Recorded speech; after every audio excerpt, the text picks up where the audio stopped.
আসসালামু আলাইকুম। একটা মজার ঘটনা কি জানেন? যে আমাদের প্রিয় নবী হযরত মুহাম্মদ সাল্লাল্লাহু আলাইহি সাল্লাম যখন মেরাজে যান, হ্যাঁ? তো তখন তিনি তো আল্লাহ তাআলার খাস মেহমান ছিলেন। তো আল্লাহ তাআলা তাকে সবকিছু দেখাইলেন। সবকিছু দেখাইলেন, সবকিছু।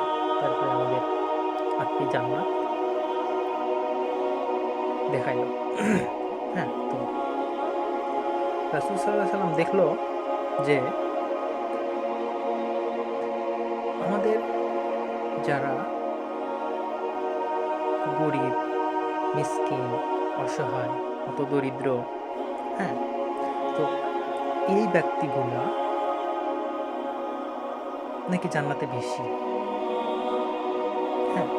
তো এই যে এই কথাগুলো কেন বললাম? যে আল্লাহ তাআলা আমাদেরকে রাসূল সাল্লাল্লাহু আলাইহি ওয়াসাল্লামের মাধ্যমে আমাদেরকে বুঝাইলেন যে ধন, দৌলত, টাকা, পয়সা, হ্যাঁ, প্রয়োজন আছে যথেষ্ট।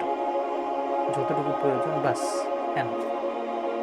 দুনিয়ার পিছনে না ছুটে আমরা আল্লাহ তাআলা আমাদেরকে আ গরিব করে রাখছে, অসহায় করে রাখছে, মধ্যবিত্ত করে রাখছে। সো আমরা এটা নিয়ে কষ্ট পাবো না। আলহামদুলিল্লাহ বলে সামনে এগিয়ে যাবো। হ্যাঁ? এতে আমাদের ফায়দা। কারণ রাসূল সাল্লাল্লাহু আলাইহি সাল্লাম যখন বলেন যে, "আমি মেরাজে গেছিলাম, তখন আমি দেখলাম যে জান্নাতে অধিক মানুষ যারা রয়েছেন, তারা হলো হতদরিদ্র, গরিব, মধ্যবিত্ত এগুলো ফ্যামিলির, হ্যাঁ? বা এগুলো পার্সন বা এগুলো ব্যক্তি যারা তারা।